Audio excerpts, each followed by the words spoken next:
Hey everyone!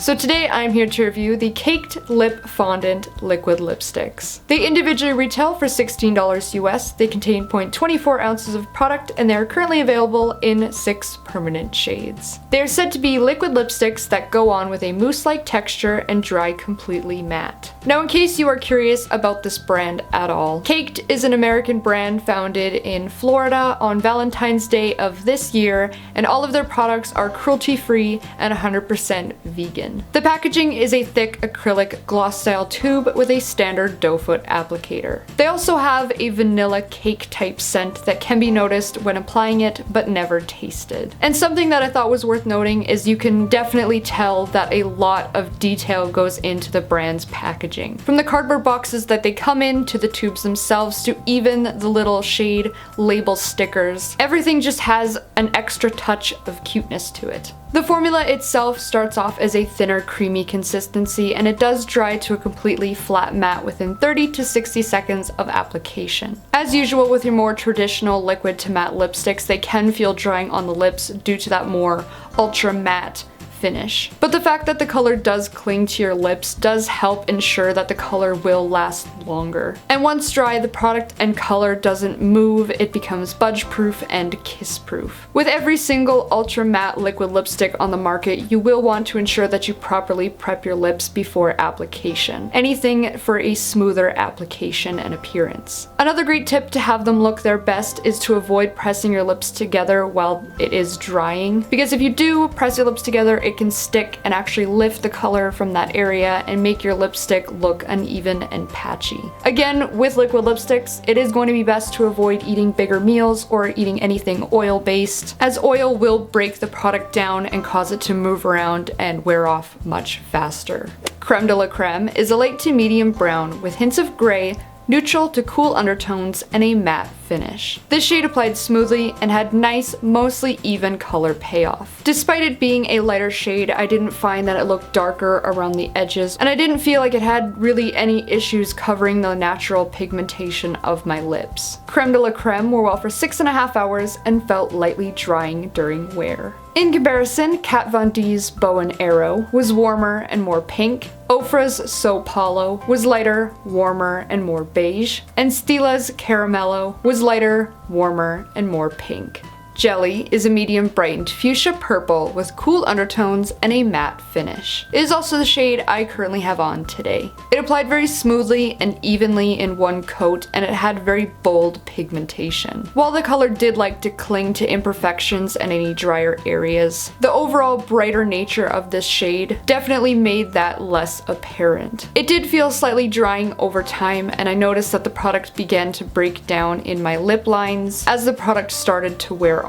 Jelly lasted 7.5 hours and left behind a stain. In comparison, Kat Von D's Susperia was darker and more purple. MAC's Heroine was darker, cooler, and more purple. The Sephora collection African Violet was warmer and more pink. And Tarte's Surfer Girl was brighter and more pink. Legit is a medium to dark muted rose plum with cool undertones and a matte finish. This particular shade definitely felt more forgiving on the lips. The color itself seemed to influence a much more natural, not so flat look. However, the formula itself was still consistent with the rest. It applied smoothly and evenly, it had nice color payoff, but it did feel drying over time. Legit wore well for 7.5 hours and left behind a stain. In comparison, ColourPop's Baewatch was cooler, muted, and glossy. ColourPop's Lyin was brighter, cooler, and more red. Makeup Forever's Number 10 was cooler and less plum. And OFRA's Santa Ana was warmer, less muted, and red.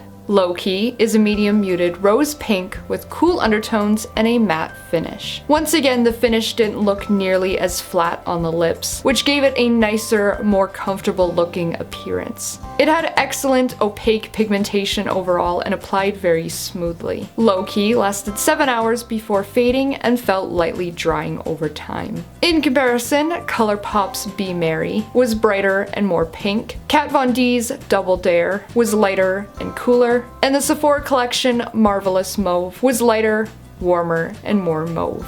Power Trip is a medium to dark muted red with neutral undertones and a matte finish. I found that the color of this particular shade did like to grab onto imperfections and appear almost darker in drier areas. However, with properly exfoliating and moisturizing your lips, it had no issues, and it gave off a very bold, even appearance. Power Trip wore well for 8.5 hours and left behind a stain. In comparison, ColourPop's Avenue was less muted and more red. MAC's Studded Kiss was darker, cooler, and more red. And OFRA's Havana Nights was darker, cooler, and more red. Sweet Tooth is a medium muted fuchsia pink with cool undertones and a matte finish. Similar to Jelly, this shade also liked to cling to any dry areas, but again, the brighter nature of the shade did make it less apparent. The drier areas and any imperfections weren't as noticeable. It had smooth, even pigmentation, and it only began to crack in the lip lines towards the end of wear. Sweet Tooth lasted 8 hours, felt lightly drying, and left behind a stain. In comparison, ColourPop's Be Merry was lighter and cooler. ColourPop's Scrooge was darker, and MAC's All Fired Up was lighter,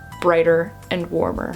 So overall, these are great matte liquid lipsticks. They're longer lasting, pigmented, and while they can be slightly drying, I never found that they gave lips that really dry cling wrap appearance. The 6 shades currently available are very wearable, and I feel like the brand did an excellent job of catering to most people's shade preferences. Not only that, but in comparison to other liquid lipsticks, you are getting twice the amount of product for a more affordable price. These liquid lipsticks overall just really stand out amongst other brands, and not just because of the formula. The packaging is also super cute. You can tell that they put a lot of effort into their products, and it really does have that little personal touch to it. So if you are a fan of matte or ultra matte liquid lipsticks, then these will definitely be up your alley. But if matte liquid lipsticks don't really do it for you and you prefer more of a satin finish, then these will most likely be a pass for you.